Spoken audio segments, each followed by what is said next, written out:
Friends आज आम पढ़ा सब्जेक्ट एंड प्रेडिकेट। तो पूर्वर आम पढ़ी सेंटेंस कौन। We have learned that a group of words which make a complete sense is called sentence. जितेबाला ग्रुप ऑफ वर्ड्स गोटे कंप्लीट सेंस को बुझे थाए सेतेबाला आम गोटे सेंटेंस बोली कही था। Further sentence is divided into two parts, two main parts. सेटा कौन गोटे हूँ सब्जेक्ट आ गोटे प्रेडिकेट। आम जो सेंटेंस पढ़ी थे या पूर्व किसी गुड़े शब्दर समाहार जदि गोटे निश्चित भाव गोटे अर्थ परिप्रकाश पाऊ था आम सेंटेंस कही था। बर्तमान देखिए गोटे सेंटेंस को दुईटी मुख्य भाग में विभक्त कराई। गोटे हूँ कौन सब्जेक्ट पार्ट आ गोटे हूँ predicate part. When we make a sentence we name some person or thing. जिते आम गोटे सेंटेंस तैयारी करते से जेकोसी व्यक्ति विशेष बा जिनिस ना निश्चित भाव व्यवहार होता है। देखो एग्जांपल हूँ कौन आई इट मु खाए। ये कौन व्यक्ति मु हूँ जन पर्सन। किंबा he is reading the book ये सेमती ही हूँ गोटे पर्सन। तेणु जेकोसी वाक्य आम जो तैयारी करते से वाक्य निश्चित भाव में जड़े व्यक्ति विशेष बा कौन से गोटे जिनिस थाए। जिनिस एग्जांपल कौन the bus is running on the highway. The bus ये गोटे जिनिस अच्छी जिनिस गोटे सेंटेंस निश्चित भाव में गोटे व्यक्ति विशेष कि गोटे जिनिस थी जोटा को आम सब्जेक्ट बोली कही था। गोटे सेंटेंस रे जहाँ विषय कह जाए ताको आम सब्जेक्ट बोली कही था। गोटे सेंटेंस जमी आम कहले ही इज रीडिंग द बुक से कौन करुच्ची ता विषय कह जाउची का विषय से। तेणु से हूँ कौन सब्जेक्ट। कि the bus is running on the highway the bus बस टी हाईवे पर दौड़ी क्या विषय बस विषय कहुच्छी। तेणु जहाँ विषय कह सी हूँ सब्जेक्ट। एवं गोटे सेंटेंस रे सब्जेक्ट विषय जहाँ कह जाए ताको आम प्रेडिकेट बोली कही था। जहाँ विषय कह जाए सी है सब्जेक्ट एवं सब्जेक्ट विषय जो जिनसा कह जाए ताको आम प्रेडिकेट कही था। जमती example he is reading the book he हूँ subject is reading the book हूँ प्रेडिकेट। सब्जेक्ट मान से कौन करुच्ची से है जो सब्जेक्ट ताले से कौन करुच्ची जोटा जो पर्सन आमको बुझाऊँगी ताको आम प्रेडिकेट कहवा। इज रीडिंग द बुक से बही पढ़ुची ताहा विषय जोटा कहुच्छी से कौन करुच्ची बोली सेटा है आमर प्रेडिकेट पार्ट। तो सब्जेक्ट प्रेडिकेट आम क्लियर है ना। सब्जेक्ट के सेंटेंस रे जहाँ विषय कह जाए ताको आम सब्जेक्ट कही था एवं सब्जेक्ट विषय जहाँ कह जाए सेटा हूँ predicate. In this sentence the part which names the person or thing we are speaking about this is called subject of the sentence. तो सेंटेंस रो जो पार्ट रे जन पर्सन बा थिंग जिनिस विषय आम कही था ताको आम कौन कही था सब्जेक्ट पार्ट। एवं the part which tell something about the subject is called predicate of the sentence.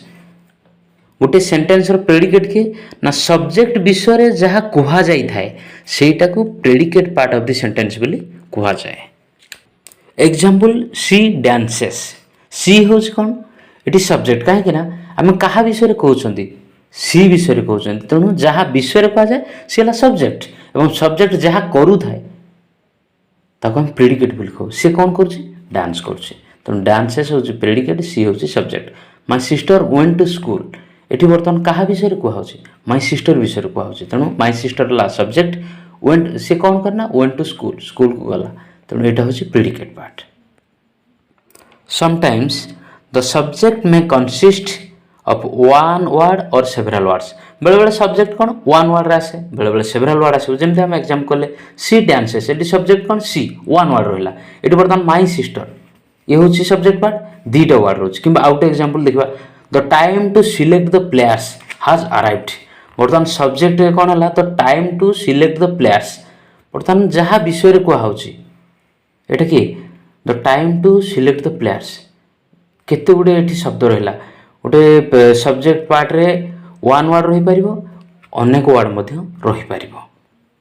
Predicate part सेमती वन वार्ड प्रेडिकेट पार्ट हो पार कि सेवेराल वर्ड्स रही पार जमी सी डांसेस जो एग्जांपल आम देखले ये डांसेस हूँ कौन प्रेडिकेट पार्ट वन वार्ड है बर्तमान my sister went to school यही एग्जांपल कौन हम वेंट टू स्कूल हूँ कौन प्रेडिकेट पार्ट तीन वार्ड अच्छे तेणुक गोटे सब्जेक्ट सिंगल वार्ड रही पार सेवेराल वार्ड से हो पार सेमती गोटे प्रेडिकेट पार्ट सिंगल वार्ड जोटा भार्ब रही सिंगल वार्ड हो पार कि सेवेराल वार्ड हो पार When the subject of a sentence consists of several words, there is always one word in it which is more important than the other words. The chief word in the complete sentence is called subject word. ଯେତେବେଳେ ଗୋଟେ subject part ସେଭେରାଲ words को ନେଇକି ହେଇଥାଏ ସେତେବେଳେ ତା ଭିତରେ ଗୋଟେ important ମାନେ ସବୁ ୱାର୍ଡ ଅପେକ୍ଷା ଗୋଟିଏ ୱାର୍ଡର ଇମ୍ପୋର୍ଟାନ୍ସ ଅଧିକା ଥାଏ ଏବଂ ଯେଉଁ ୱାର୍ଡର ମୁଖ୍ୟ ୱାର୍ଡ ଥାଏ ତାକୁ ଆମେ କ'ଣ କହନ୍ତି ନା ସବଜେକ୍ଟ ୱାର୍ଡ ବୋଲି କହନ୍ତି ଏକ୍ଜାମ୍ପଲ୍ ଦେଖିବା Ram tired of study is sleeping example କ'ଣ ରାମ ଟାୟାର୍ଡ ଅଫ୍ ଷ୍ଟଡି ସେ ପଢ଼ାରୁ ଥକି ପଡ଼ିଲା ତେଣୁ ଶୋଇଅଛି ବର୍ତ୍ତମାନ ଯେଉଁ ରାମ ଟାୟାର୍ଡ ଅଫ୍ ଷ୍ଟଡି ହେଉଛି କ'ଣ ସବଜେକ୍ଟ ପାର୍ଟ ତ ସବଜେକ୍ଟ ପାର୍ଟର ମୁଖ୍ୟ କିଏ ଅଛି ରାମ ଅଛି ତେଣୁ ଏ ରାମ ହେଉଛି କ'ଣ subject word the subject word is always noun subject ୱାର୍ଡଟା ସବୁବେଳେ କ'ଣ ହେଇଥାଏ ନାଉନ୍ ହୋଇଥାଏ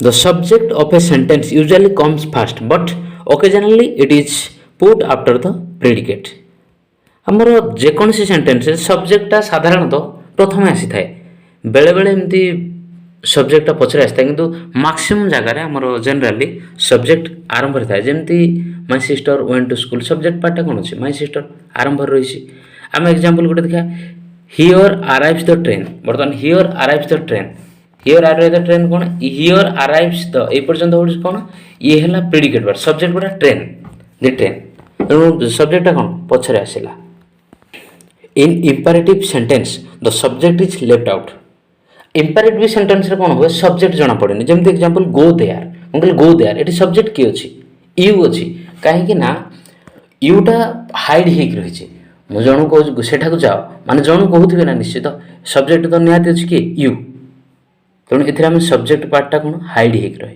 कि सिट डाउन ये सब्जेक्ट मत यू तो प्रेडिकेट पार्ट कौन सब्जेक्ट पार्टा हाइड हो रही है सॉरी आमर इंपेरेटिव सेंटेंस रे सब्जेक्ट पार्टा हाइड हो रही है।